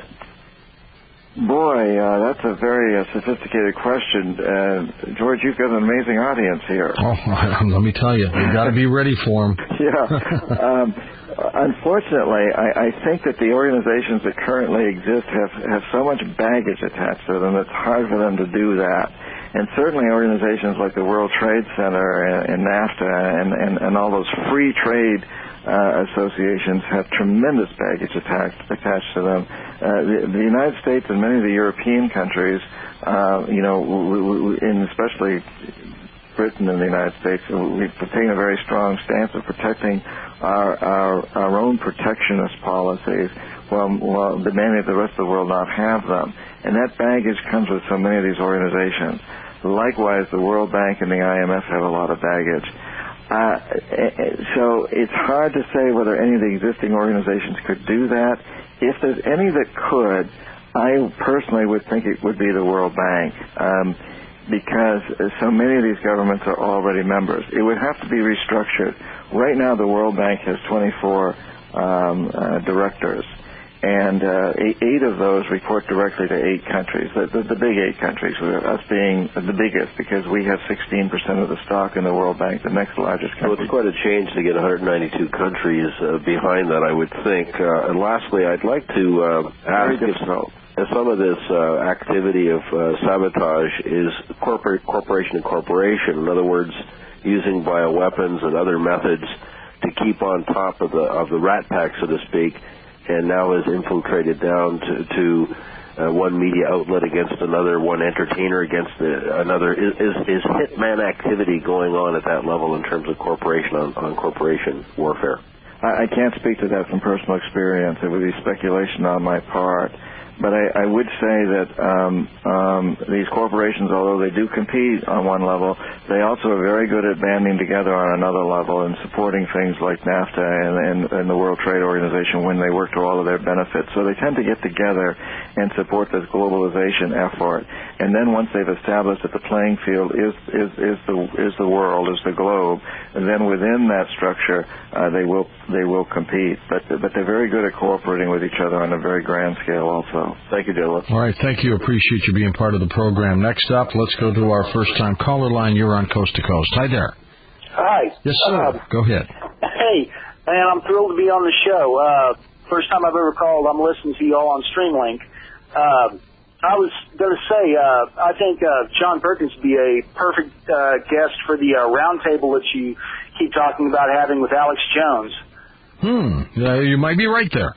And anyway, what he was talking about, what they've done with a lot of the third world countries, sounds an awful lot like what may be going on with the United States right now and the way they're running this huge federal deficit, because after all, it's going to be the American taxpayer that's going to have to pay off these notes that the foreigners are using to finance our federal deficit. And, when you look around, we're not really producing much in the United States anymore because we've gone to what they call a service economy. Well, another word for service is slavery, Well, what comes around goes around, doesn't it? And you've identified an important element here. There's a lot of cracks in the system, yes, within our own country here. We've got 12 million families in this country worry about where their next meal is coming from. That's 12 million families, not individuals. That represents 50, 60 million individuals. Tremendous amount of poverty in this country. And you look at our social statistics. We're the wealthiest country in the history of the world, and yet we also have the highest rates of suicide, drug abuse, homicide, child abuse, and divorce. It's terrible social statistics. So it does make you wonder. And at the same time, as you also said, we have tremendous debt. We're the largest single debtor nation in the world. Yes, it's a dangerous situation.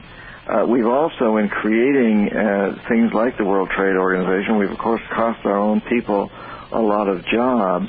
But contrary to public opinion, that doesn't necessarily mean we've created them other places.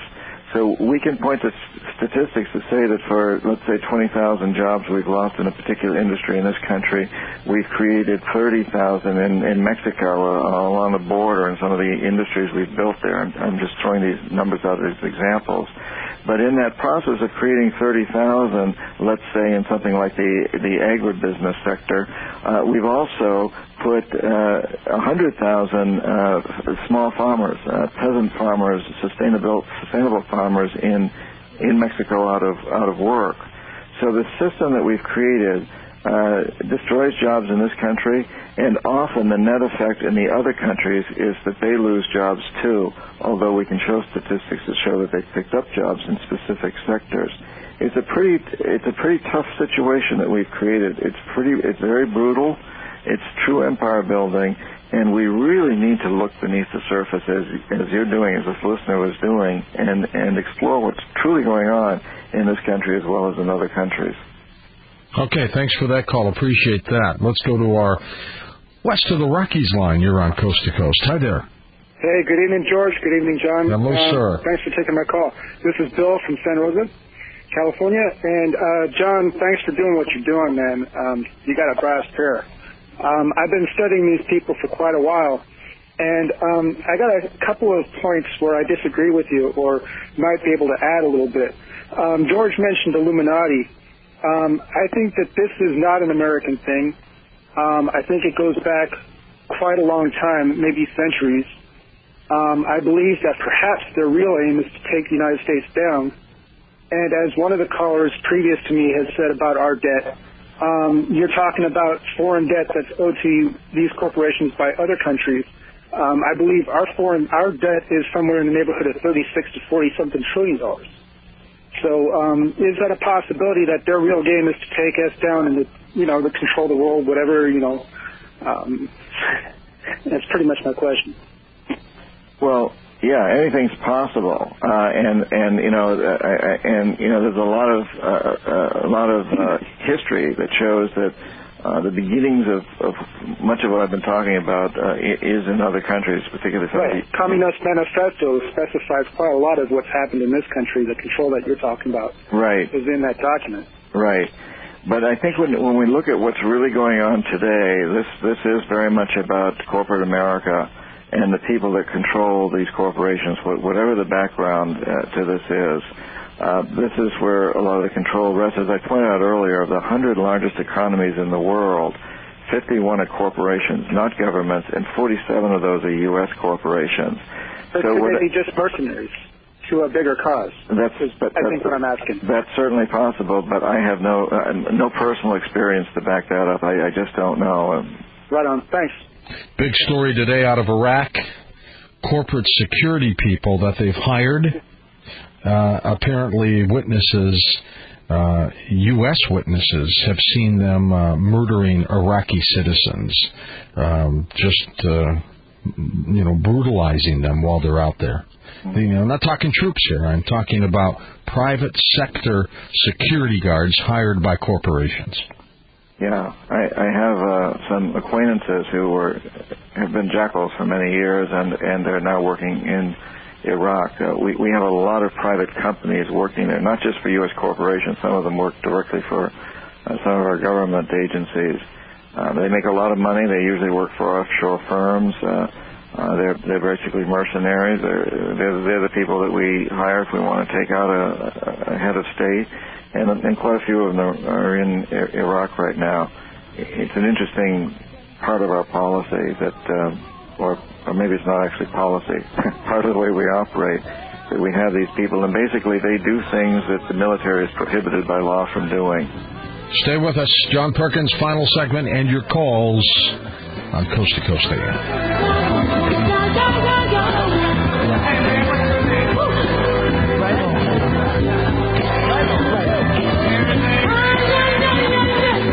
The official website of Coast to Coast AM is www.coasttocoastam.com. Log on now. This is John Howe. And I'm Pam Crosby. The Morning Report gives you all news all morning till 9. News, traffic, weather. Join us later this morning on News Radio 1290 WJNO.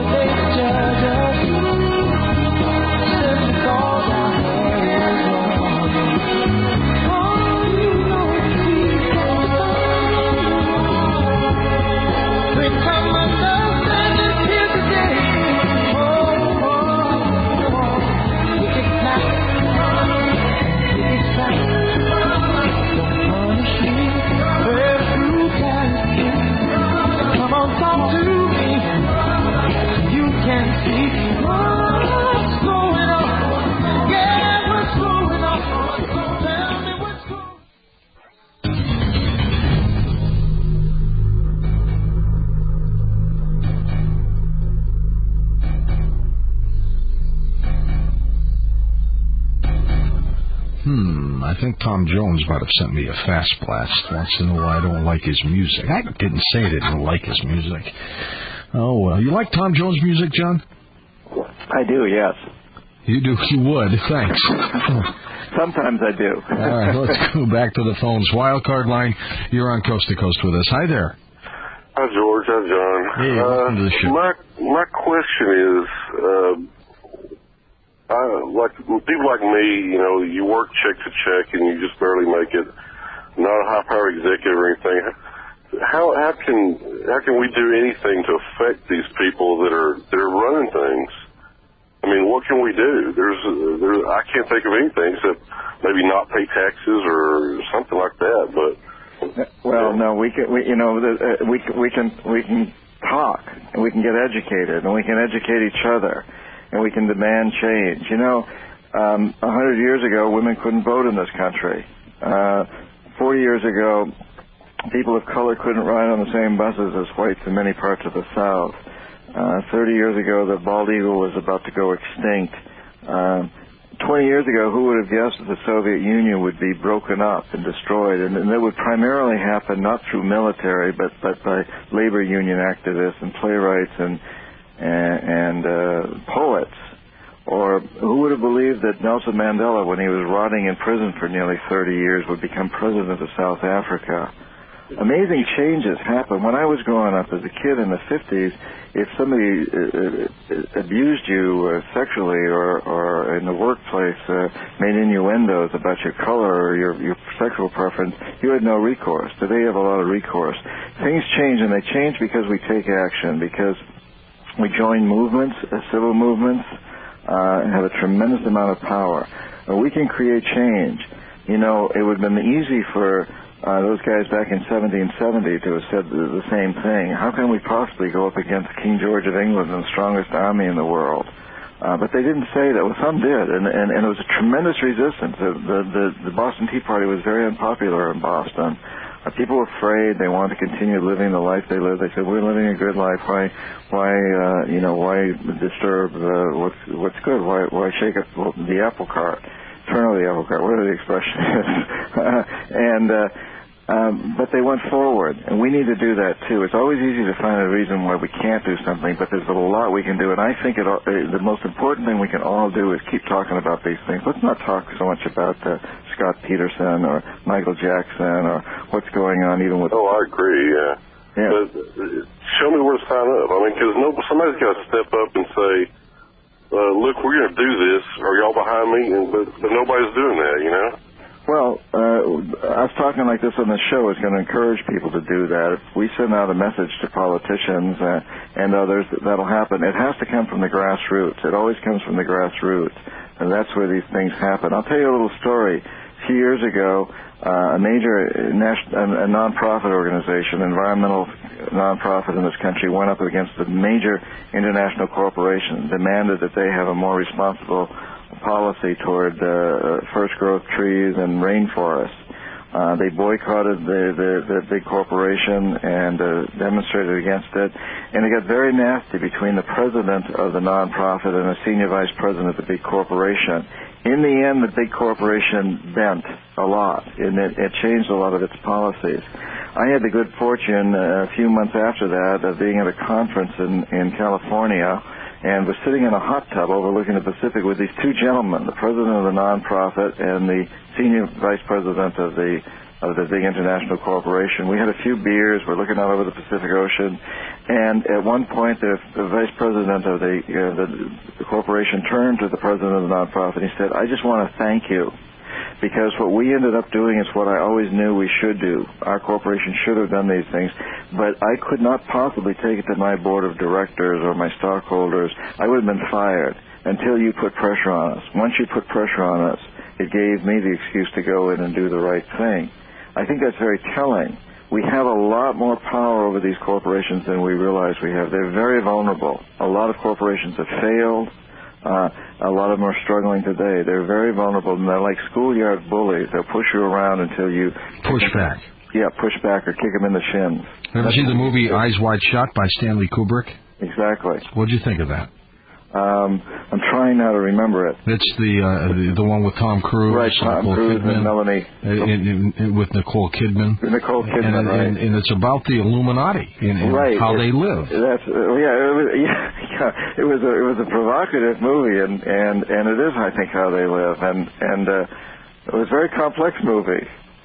But it was, I mean, you got to push back. You got to kick them in the shins. You got to turn them around. Is that what Tom Cruise did in that movie finally, George? I think so. He did succeed. Kind of. Yeah. Kind of. I mean, but I think the message was you can't beat them. Right.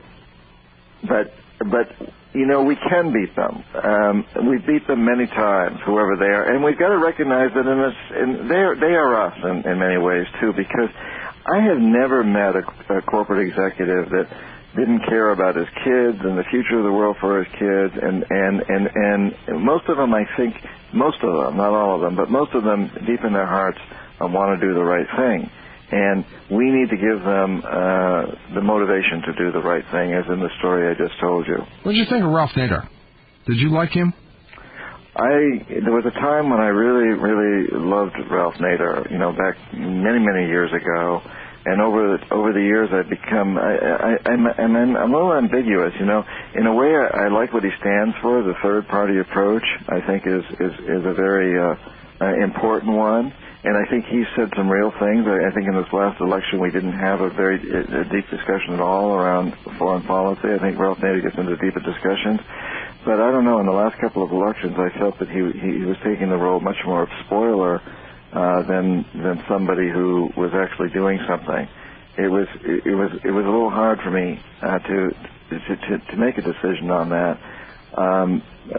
But I think it's unfortunate that we're at this system, that we have this, that we're at this place in time where we're so dependent on the two-party system. But that seems to be a fact of life. Yeah, well, there's no doubt. I think it'll be years before you ever change that. Next step. And in a way, I think what we need to do is what happened in the 1890s when William Jennings Bryan was nominated as president under the Democratic Party. He come out of the progressive movement, but rather than going to a third party, they got their man as the nominee for the Democratic Party. He lost. But a lot of the policies he advocated were later implemented by Teddy Roosevelt, such as the Sherman. Well, and I think that was Nader's main intent. That he had some pretty good ideas that he hoped the candidates would have picked up on. Yeah, but I think, we've got to get those candidates into one of the two parties. That's just the way the system's set up at this point in time. No doubt about that. East of the Rockies, welcome to Coast to Coast. Hi there. Hey, good evening, George. This is Paul from Detroit. Hello, Paul. I just, first off, I wanted to thank you, George, for bringing attention last night about Sister Lucy's passing. You're the only one I heard that from, and how the main media. I thought that was really important. My two questions is, and I'll take them off the air. I'm just a little bit confused on Mr. Perkins' stance. He mentioned that 9/11 was kind of what started his movement on writing this book. I just, like you mentioned last night, everything, you look around the world now, and it's just things are kind of squeezing into us, and it seems like we got attacked.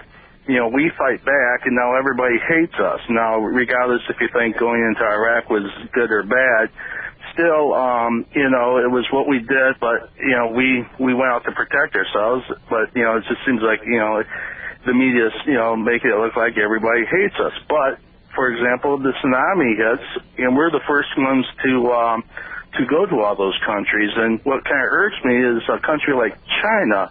They gave $50 million, from what I thought or heard, and but their economic machine out there is just booming away. But they're paying their people, 25 cents, per hour. How can we compete with something like that? I know it's kind of a two-pronged question there. Maybe if you could attack that, Mr. Perkins, and I'll just take my question off the air there. Well, is there a specific question there? Well, the question is how as a truck driver there, with like China, how can I affect, what a country like China, does, paying their people 25 cents an hour, it's, and trying to, better the world, better this country, when our jobs are going everywhere but, staying here at home because, other countries are able to pay, their people, a fifth of what, we get an hour. Well, you can remember that, it is you who are paying the Chinese and who are making that system possible, because many of the goods that you're buying come out of that system. And you can look at what companies are using sweatshops in China that are only paying that kind of money. They're taking jobs away from us. There's a lot of companies in this country that are doing that. I was struck by the report when Walmart opened its first store in China a while ago.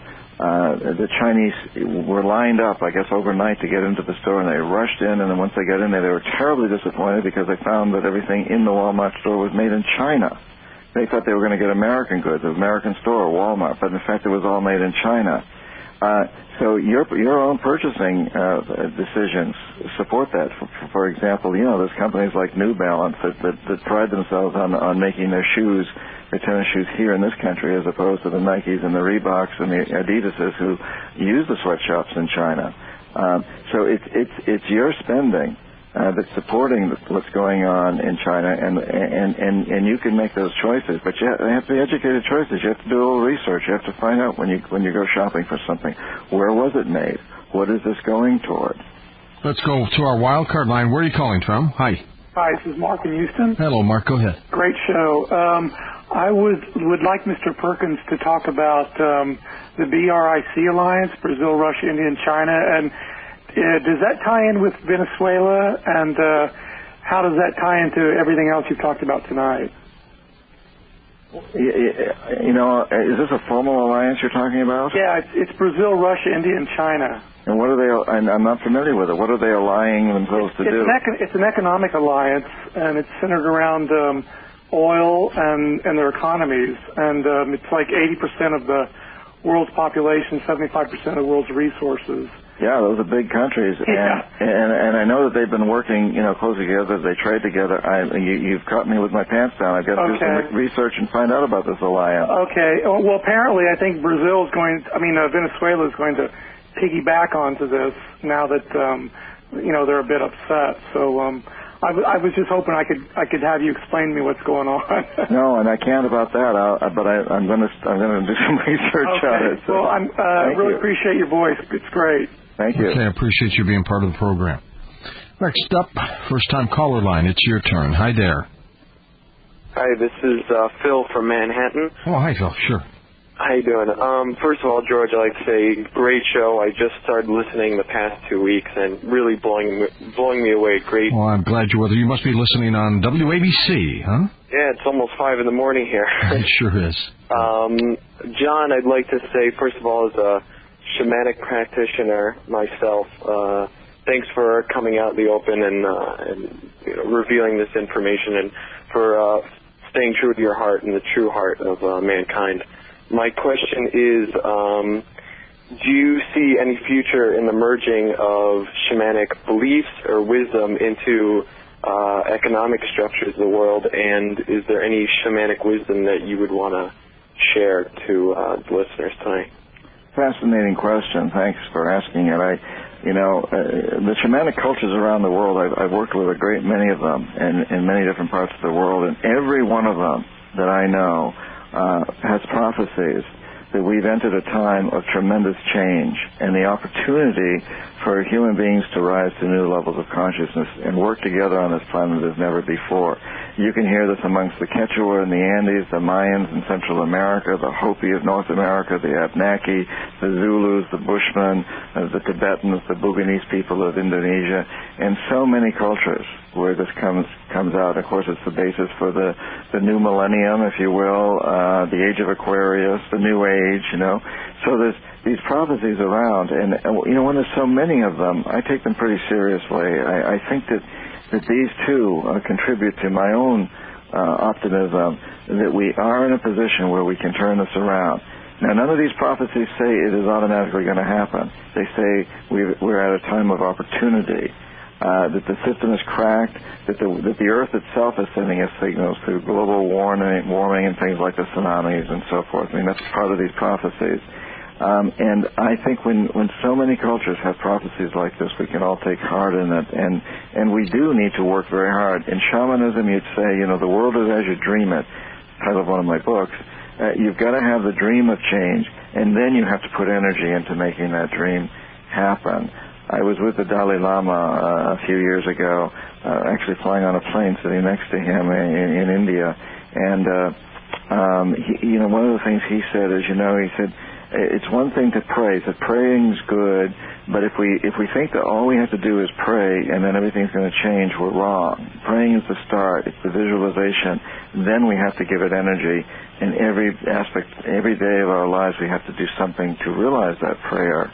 If we don't do that, if we just think we can start with a prayer, we've done ourselves a disservice. So that's very close to shamanism. So I would say, yes, let's have this dream of a better world, and let's work very, very hard to make it happen. You're also into shape-shifting, aren't you? That was the title of one of my books, Shape-Shifting, yes, one of my previous books. And that, do you believe that can occur? Well, shape-shifting obviously does occur. Cancer is a shape-shift. It's a cellular shape-shift. Good point. It's an abnormality. And we know, you probably know of people who've been miraculously cured of cancer. It goes away sometimes. And sometimes with the assistance of radiation and other machines, that's applying energy. That's part of shape-shifting, is you apply energy. There's recently just been these stories of this young boy who had the tumor named Frank. Yeah, and Frank is now gone, apparently. Yeah, it shape-shifted into his body, and now it's shape-shifted out of his body. So there's no question shape-shifting occurs. Indigenous people often see it in different ways, as they can shapeshift into trees and all. A lot of that we would call illusion, or we would call it blending in or camouflage, whatever.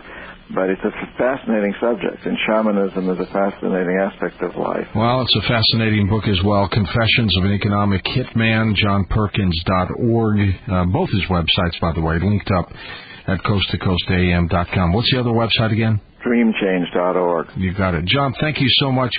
Good luck. Watch your back. George, I really appreciate this program. You're doing great things, and the level of questions and comments by your listeners is flabbergasting. It's overwhelming. It's wonderful to hear people that are so attuned to things and so fascinating. Americans and Canadians, they're well educated. They are. They know what they want. Thanks. You take care of yourself. Thank you. Well, for Dan Galante, Steve Carr, who plays Tom Jones music, Tom Danheiser, Lisa Lyon, Lex Lonehood, Sean Ladesseur, and Art Bell, I'm George Noory. Somewhere out there on Coast to Coast AM. I'll see you on our next edition of Coast to Coast. Until then, be safe, everyone.